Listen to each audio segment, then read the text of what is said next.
Sports now. You want to know what the worst kept secret was in all of sports around here? It was that Jake Amos was going to be the new coach. It'll be effective July 1. We'll have a new commissioner July 1 in SoCon. We'll have a new golf coach. They, at ETSU, I should point out. There's not one golf coach in the Southern Conference, although some may have said that Fred Warren had such a dominating presence at ETSU, it may have felt that way at times. But nevertheless, the Jake Amos, he will be the new golf coach at ETSU. He's from England, so that oversees that English, players from Wales, overseas field figures to continue for ETSU Golf.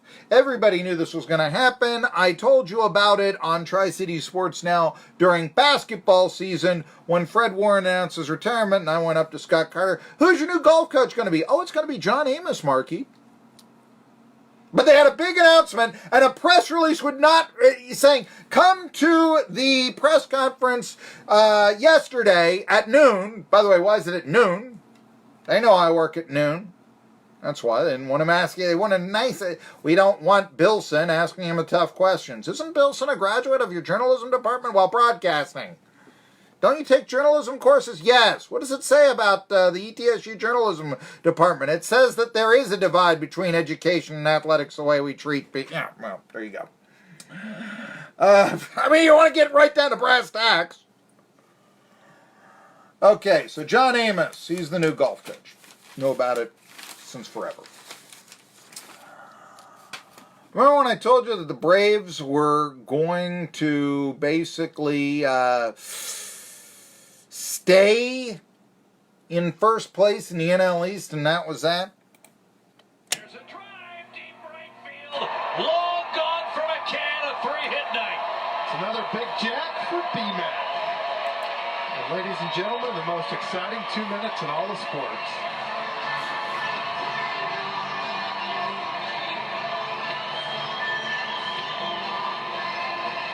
He may get his beard trimmed every day at this pace. 3 hits, 2 runs, 2 RBIs. And Brian McCann gives the Braves runs 10, 8, 11 tonight.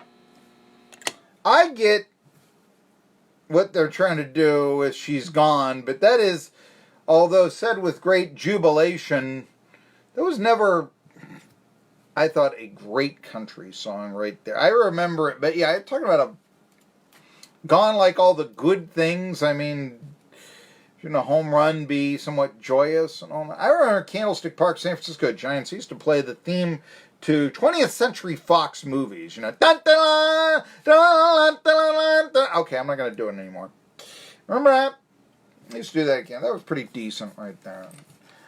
Then he had a left field, and at the time, up until 87, of course, this is now ancient history now, it's 30 years ago, but it used to be, fans would come out of the, usually kids, with their gloves from the left field bleachers, and the wall and left at Candlestick at this time was absolutely clear. It used to be that way at Fulton County Stadium, too, but fans coming out of the bleachers to try to catch a home run was not necessary. And yeah, you'd have fans, they'd see the home run, and they'd come out and they'd try to catch in their gloves, and sometimes they would do it, and it was quite the scene. And you would have also, there's no pass interference call here, you'd have people, boosh, elbows out of the way, Charles Barkley going for the ball. No, it's a home run hit by Robbie Thompson or someone like that, Jack Clark, let's put in it.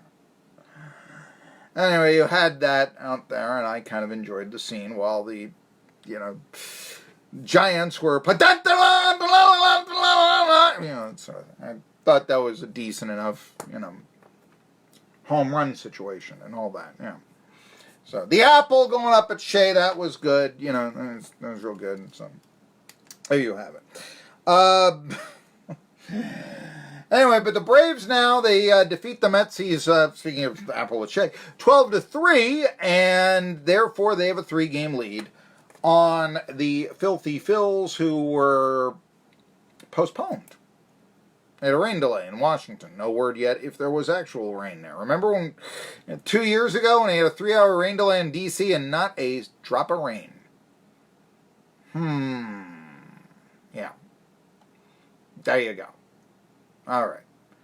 Though, the big series around, I told you about Ian Norris going on a bump tonight for the Tigers, as he was 2-5 with a 4-something ERA. Actually, let me get that ERA right here. It's actually not that bad, all things considered. 4.52. And, that's not quality pitching, but then again, in today's baseball, 92 runs scored between the Padres and the Rockies in 4 games, That's the baseball at its highest level. How was the winning run scored in the final game? On a walk, on a bases-loaded walk to the pitcher. That sounds like Little League. I'm sorry. It just, Anyway, Norris goes on a bump against Mitch Keller. Remember I told you, Keller, everybody's hitting him. He used to pitch for the Bucks and everybody hit him there too. But he's one of the Pirates' better prospects. And then Norris is 2-5 and such. Now, the Yankees picked up Edwin Encarnacion over the weekend from the Seattle Mariners. Mariners, boy, here's a team that started the year 11-2. Remember that? They're now 31-14 and some 18 and a half odd games out of first place. We're not even at the halfway mark. That, my friend, that's 20-42. That is sinking like a brick, folks. Really. And so, anyway, and when Encarnacion, what can you say? He's going from the dropping like a brick Mariners, who haven't made the playoffs since 2001, longest drought in baseball, to the New York Yankees. Let's cheer the Yankees. Let's get behind and cheer the Yankees. You know how that goes. Okay, I'm not going to do it. And he was kind of excited about it. Here's what his translator had to say. Definitely coming to a winning team, a team that's it's on its way to make the playoffs, and that's why we play, we play to win. But right now, the Yankees and Rays are going to be playing 11 times, I think, over the next few weeks. And they started off a 3-0 Bombers victory last night against the Rays. And, all the runs were scored on home runs. And here's the final, there we go. Swung on and into the air to deep left. That ball is high. That is far. That is gone. His second home run in as many games. Cameron. He hits one to left. And the Yankees take a 3-0 lead. Now, here's the interesting thing. Yanks, they had to send down Clint Frazier. And a lot of people are like, why do you send down Clint Frazier? I mean, he's in 285. He's got 11 jacks. Come on. The guy's an up-and-comer. He's got to have more future of the Yanks than does Encarnacion, and they'd be right. But the thing was, he was the only one that really had options left. So, that was the thing there. Anyway, the Yankees win last night against the Rays, and so in the battle at first place that we'll be seeing take place as that race in the American League East holds. Of course, the thing is, you kind of get the feeling that Rays are going to be, and the Yankees are going to make the playoffs no matter what. So there isn't that feel of, this one could decide the division. Because who cares when you get a consolation prize into the playoffs anyway? What's that all about? All right.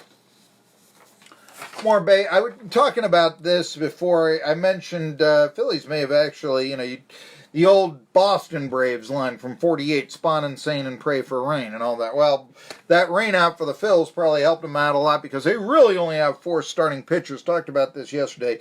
Vince Velasquez was just bombed, and his stats are just awful to begin with. And he was trying to get him as, sort of an opener, and he had him go, let's see, or as long as 50 to 60 pitches, was it, or something? He had that. I don't even know if that came out, but, Braves lit up the Phillies. Sean Rodriguez, the infielder, used to play for the Braves. He was the most effective pitcher Philadelphia had. You'd think after having 1.5 million pitchers on a roster these days that you could find someone that would. Yeah, actually, there is some talking to the Rays because of their financial situation. They're always trying new things. I actually kind of like the opener. You think Pilsen, old school baseball guy, doesn't like change? Look, old school baseball guys, Clark Griffith tried it the 7th game of the 24 series, all right? Look it up. Yeah, he did. So it's everything old is new again, except putting the runner at second to begin the 10th inning and pitch clocks and DHs and all these gimmicks. That's when you know a rule is bad, when something is bad. It's a gimmick. Okay? That's when you... College football overtime, all of this sort of... Yeah. But the Rays down... they got that AAA team in Durham, the Durham Bulls, right? Okay, Annie Savoy going to all the games. And here's what they did. Saturday night, they got a pitcher, Brendan McKay. It's kind of like Ohtani, with the Angels. And we're seeing more and more of this now. He can both pitch and play the field. Regular Babe Ruth. It's a guy from Rogersville who did that. Anyway, I mean, it was way back when, in the 30s and such. But his name was Smith, if memory serves. Anyway, I'll check that up for tomorrow's show. But Kevin Cash, manager of the Rays, they asked him about it. He says, look, it's where the game is evolving. I think we're going to continue to explore those options. And so what it was is that McKay came in the 2nd inning, and he followed an opener who was an infielder who was also getting regular work as a pitcher. Now, it's one thing for a Bert Campaneris or a Cesar Tovar to play all 9 positions in a game, kind of as a stunt. I remember a minor leaguer by the name of Josh Tyler did the same thing out in the California League back in the 90s and so it's been done, but this is different. That's a gimmick. It's a decent gimmick. I'd go out to see. We're going to have a player play all 9 positions. I'd go out to see it. Sure. Something different, something new, something to say. It's within the rules. Why not, Anyway, but how's he going to catch? Let's see how he does that. Anyway, it says, look, it can really help your roster. What we're finding out is there's a way to manage it. Going to probably talk a lot about it in the offseason, but to get these versatile players, there's a lot of good that can be done with managing the roster. I totally agree. Again, it's terrible how specialized baseball players have become. It's like it's a game of field goal kickers anymore. There's a line. But now you got somebody who can both pitch and hit. Kind of interesting. Even the Yankees back in the day, there were a couple of years they were out of the race and weren't going to make the World Series last day of the season. You know what they did? Put Babe Ruth on the mound. They did it. He won both times. Complete games. Look it up. Yeah, it was like, yeah, I'd love to do this. Yeah, I used to do this. Sure, get me on this bump. Ought to be fun. And then he went on to his frolicking ways of the offseason and such and all this. But anyway, so we mentioned that the position players. I was getting over this to the Phillies where they might go. Look for them possibly to enter the market, a Bumgarner, a Minor, a Boyd, a Greinke, someone like that. But they've got a real shaky 5th starter. And the longer they don't get anybody or call anybody up, the bigger that lead, now already 3 games, is going to be for the Atlanta Braves. In my opinion, they have won 10 out of their last 11 games, have the Bravos. So, there you have that. I've got a couple other stories here that I don't have time to get into. So let me just say once more, it is opening day in the Appalachian League baseball season, and 4 of the 5 teams are at home. They begin the games now at 6:30, and you can listen to my archived interview with the new Appalachian League president, Dan Mouchon, on our 1420 WEMB Sports Radio Facebook page. Hey, if you haven't already, why haven't you liked it? Everybody in town is doing it. It's the most followed sports talk radio station Facebook page in the Tri-Cities. We got 2